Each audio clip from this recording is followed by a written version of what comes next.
Good morning, fellow Emersonians. Thank you so much, Marty, President Gilligan, faculty, and trustees. Congratulations to my fellow doctorate recipients, Stephen. Oh my gosh, Toshi, what is going on? And of course, the graduating class of 2022.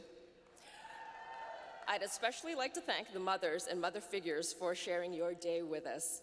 This is as much a celebration of you as it is your children. So can we give it up for the moms?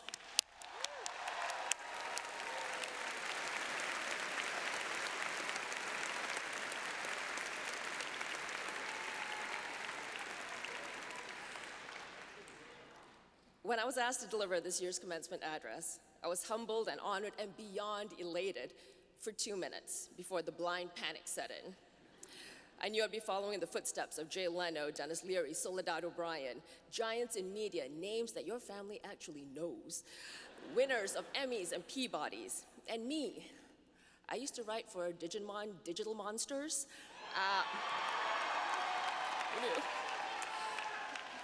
But whatever, it's fine. Actually, it's fitting that I'm back at Emerson feeling totally out of my depth. You see, I grew up in Malaysia, in a town most of you have never heard of. And the first movie, all right. The first movie I ever watched was Disney's Snow White, one of countless American movies and TV shows I devoured.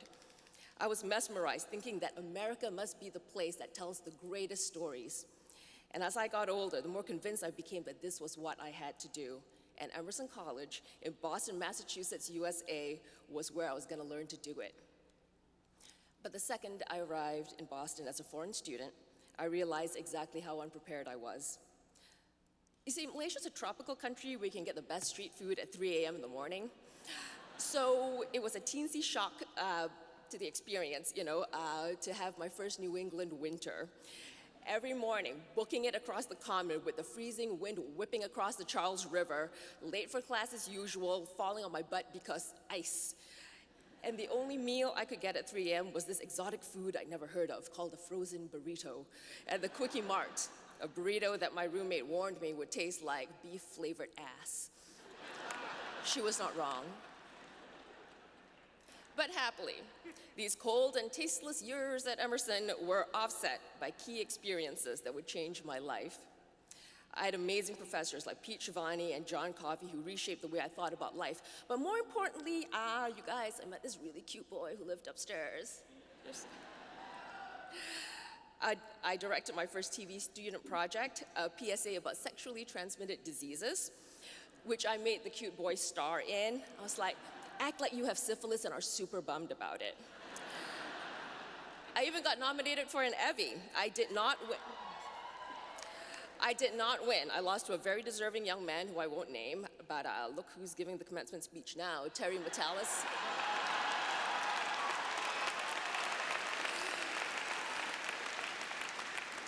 So, Emerson set me on a trajectory I never would have had I stayed in warm, delicious Malaysia. Since then, I've had a 20-year career in Hollywood. I've written and produced primetime network TV dramas. As Marty listed, I co-wrote the screenplay adaptation for Crazy Rich Asians, which was nominated for a Golden Globe, and Disney's Raya and the Last Dragon, which was nominated for an Oscar this year. Have your projects been nominated for anything, Terry? Just curious. Last year, I directed my first studio movie, an R-rated comedy with Seth Rogen's company and Lionsgate, and I would tell you the working title because I will promote my work anywhere. I have no shame. But it's Seth Rogen's company, so it's too nasty, and it is Mother's Day.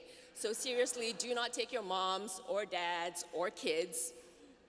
My kids are here. Hi, Vita and Mikey. As is my mother-in-law and her husband. I love them so much, but you are not allowed to see it also. So that's where I am. But me talking about how I started and where I am now isn't helpful information to you. You know about my start. You have lived it. You may not have come from Malaysia, but there was something about Emerson that called to you as it called to me.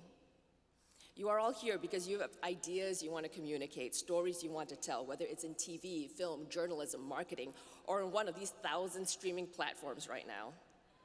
My challenge in writing this script was figuring out how to distill all the stuff that happened between me sitting where you are right now and me standing on the stage. I wanted to do it in the way that was helpful and relevant to young graduates going into the world that is vastly different from the one that I faced. First, you all completed college in a global pandemic. And as a reward, you get a world with an uncertain economy, where technological and social upheavals are changing the way we view and treat each other, where the landscape of entertainment, media, politics, human rights is shifting under our feet. It is a lot, you guys. Did I mention I used to write for Digimon, Digital Monsters? But I am a professional, and I did what professional writers do. I came up with a detailed research and writing plan, then I ignored it while I cleaned my house, brushed my dog, and scrolled through TikTok for 4 hours. There is method to this madness. At least it sounds better than admitting I'm a lazy piece of stuffing. On TikTok, I heard influencers throw around the term main character energy. And there it was, the theme of my speech. I could use story terminology and structure to make sense of the insanity that is having a career in media. So, what is main character energy? Like, okay, on TikTok it means narcissistic attention-seeking behavior, but I have a different take. Being the main character simply means being the hero of your own story.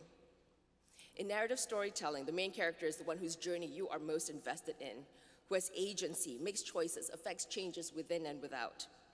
Main characters are compelling, relatable, but they're also flawed because A, nobody likes anybody perfect, they're annoying. And B, their journey is pointless because they have nothing to learn or if they don't evolve. And because I love to beat an analogy to death, if we are the main characters, maybe our lives could be broken down into classic 3-act story structure. Having spent years working in and running writers' rooms, I found there is a lot in the formula of storytelling that mirrors real life. There are different acts to our lives, different expectations and challenges at each stage. Now, for instance, for most of you sitting there in your cap and gown trying to ignore the pile of student debt you have and praying to God President Biden finds a way to forgive this moment, this is your act one. It's the setup, the part of the movie where you tell the world who the main character is and what you want. All good main characters have a want. A want gives you drive, energy, excitement. It signals the kind of journey you're about to embark on. During my Act 1, i.e. senior year, I knew I wanted to be a writer but didn't have a plan. That cute boy I was dating, the one I put in my safe sex PSA, he said after graduation he was going to drive to LA to become a TV writer, and I did not know that was an option, you guys. He asked if I would go with him. Now this in story terms is called a call to adventure. Now the hero doesn't always say yes right away. That's actually part of the formula. First, it makes you seem desperate, and because the hero usually has safer, less risky options. I had those reasons. All my friends, my family, my support systems, everything I knew was back in warm, delicious Malaysia. But I also knew that I wanted more than that, so I said yes. I told my horrified parents, bought a junker car at a flower shop outside of Faneuil Hall, and drove to Los Angeles. Hot tip, do not buy a car from a flower shop. Go to a reputable dealer, get a warranty, listen to your parents on this. Now the moment, and you guys are gonna have this in a hot second, where the main character sets off on the adventure is called the drive into Act 2. It's a heady time when you are intoxicated with excitement and you believe anything is possible because you are young and so ignorant.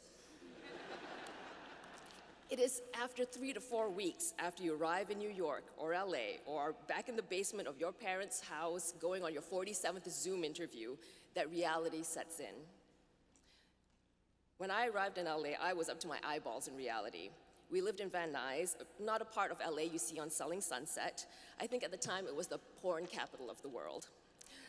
We were so broke we were cutting coupons for Arby's. Arby's! And the challenges of me becoming a TV writer became very, very apparent. One, having only been in the country for 2 years and still not understanding basic American concepts like the rivalry between Red Sox and Yankees fans, I was more of a clueless outsider than ever, not exactly primetime TV material. Two, I was awkward and shy and had a chubby face and was terrible at networking, so I didn't have any insider contacts.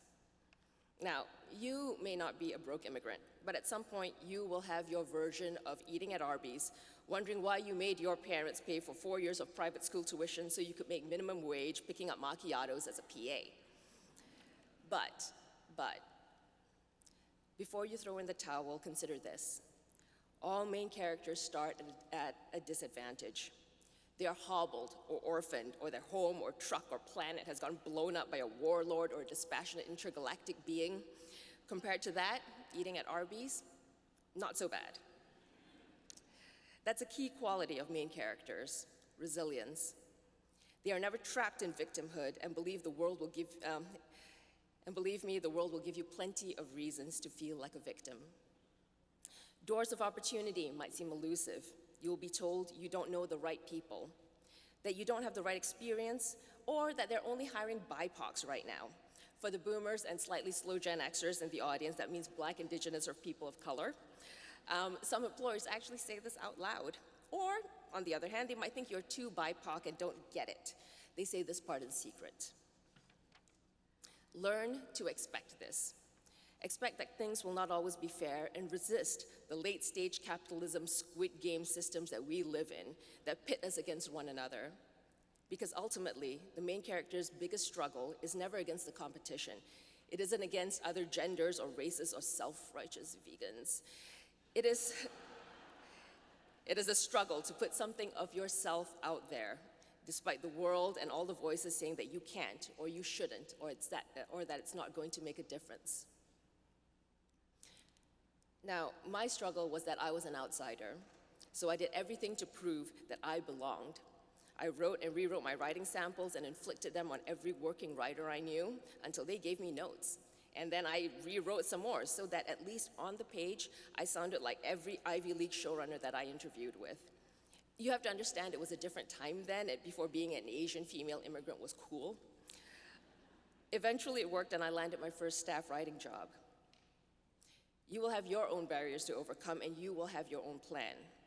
But you will also have something that my generation did not, an iPhone. You don't have to ask anyone for permission to create or share content. The means to do it is in your pocket right now.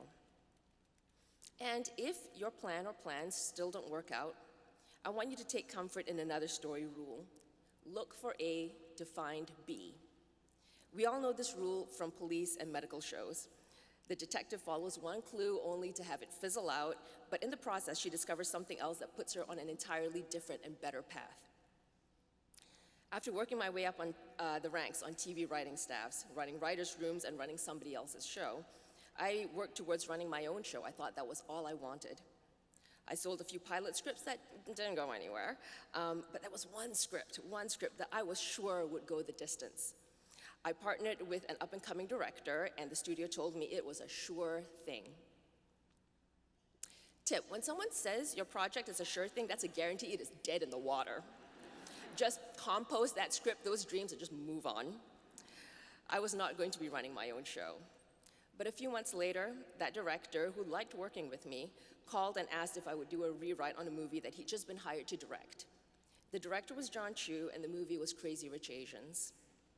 Look for A to find B. Sometimes the win comes in the most unexpected ways. Now remember when I said a good main character has a want. Now a great main character also has a need. A need is different from a want. Need stems from deep, unresolved psychological issues like a lot of damage. Issues the main character may not even be aware of. In my 15 years prior to writing for network television, a career that I wanted, I had been writing for mostly white male lead characters, which I thought was great. I was in the club. But in writing Crazy Rich Asians, I realized what I actually needed was to write for characters who looked and sounded like me, who had families and relationships and worlds like the ones I grew up in. I had never felt so free and inspired and excited to be working on a project. Crazy Rich Asians would go on to be one of the top grossing romantic comedies of all time. It galvanized not only the Asian American community, but minority communities across America. For many, it was the first time they saw faces like theirs or family dynamics like theirs in a contemporary Hollywood movie. I was on the high of my life. For the first time, my foreignness and my otherness was a boon. and the world was actually eating it up. What could go wrong? So in a movie, when a main character asks a question like this, it's a dramatic trick to make it more impactful when the universe punches them in the throat. It's the perfect ramp up to the end of Act 2 denouement, the all is lost moment. And it can take many forms. Suddenly a dream project falls through, a troubled marriage falls apart, a parent falls ill. It happens to all of us. And in a crappy life imitates art moment, all that happened to me. But at least I still had the success of my movie. I'd been asked to write the next 2 sequels and was looking forward to burying myself in work when I got a call from a studio lawyer. He said my contract was set, just had to cross some T's, dot some I's, and by the way, I would be paid 1/10 of what my male co-writer was getting. I laughed, you guys. I thought it was a joke, but apparently lawyers in business affairs don't make ha-has. He explained that since Crazy Rich Asians was the first movie I'd ever written, they were gonna pay me like a novice writer, and I could take it or leave it. I was gutted. You see, it wasn't just about the money, it's what the money said. In Hollywood, like everywhere else, money talks. And this money said I was worth 1/10 of what the previous white male co-writer was. Despite the success of my draft, being an experienced, high-level TV writer for over a decade, and that I was one of very few working screenwriters who could bring cultural authenticity to a project, none of that mattered. According to the business algorithm, my contributions were worth 1/10 of his. Now, I knew that wasn't true, but if I took the money, it would make it true. I did not know what to do. Because the main character wouldn't put up with this nonsense, but a fictional main character does not have a real-life mortgage or children or 0 transferable life skills. I'm a writer, I make things up for a living. Not to mention that walking away would have its own risks. In a town that trades on reputation, mine would be hot garbage. And that, I realized, was my greatest fear. After spending my entire professional life to prove that I belonged and deserved to be a screenwriter, I would be labeled as difficult, or worse, just not good enough. A disgruntled writer playing the gender and race card. So fun fact, in 2018, when Crazy Rich Asians came out and Hollywood declared they fixed racism, 92% of screenwriters in top grossing films were white, 86% of which were white men. Traditionally, white male screenwriters got to write everybody else's story, but female and minority writers were relegated to female and minority projects, the minor leagues. This was a reality everybody in the industry knew. I knew it, but we just didn't talk about it because the risk of blowback was too great. And in case we needed a reminder, this is an industry that allowed Harvey Weinstein to openly assault, terrorize, and destroy women for 30 years. But still, I couldn't stop thinking that if I, an established Asian female writer, could not get equal pay for equal work on a movie with Asians in the title, what chance did the rest of us have? So I walked away.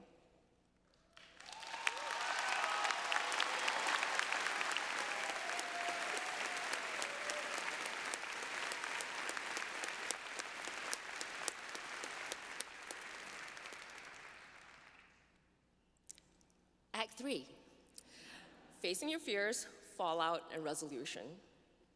Jose Siberia, a screenwriter, said that only a real all is lost moment allows your main character to move forward into the third act and become who he or she was meant to be. But it's never something the main character wants. No one in their right mind wants their life to get blown apart, but sometimes that's exactly what we need. When news about my departure became public, my life blew up. Everything I feared people would say about me was said. That was fine. Sun still came up. My dog and my children still thought I was the bee's knees. But then something unexpected happened. Other people started speaking up. Writers, producers, and executives I'd worked with over the years started openly sharing their own struggles. Women from all walks of life reached out, saying how my story resonated with them and made them feel less alone. For some, it gave them the courage to speak the truth or demand to be paid what they were worth. And for me, it made everything worth it. Whatever I had given up, I had gained 100-fold in this found solidarity and sisterhood with countless other women and minorities, many of whom had been through far worse, but their industries just don't get as much coverage as showbiz. We became each other's fiercest supporters and advocates. And one of those supporters was a producer at Disney. She called to say Disney was creating a story about an Asian warrior princess and asked if I wanted to be part of it. Did I ever? This, to use my last story term, is a bookend. The first movie I ever saw was Disney's Snow White, and now I was part of a team creating Disney's first Southeast Asian-inspired princess. We named her Raya, the Malay word for celebration. Now, I cannot say how my act 3 will end because I am far from done, but what I hope for myself and for all of us, for all of you, is what all great stories have, a journey that is authentic and meaningful, and if we're lucky, one that touches the lives of others, one that is epic. So get out there. Be the hero of your own journey. The world is waiting for you, and I, for one, cannot wait to see how your stories turn out. Thank you.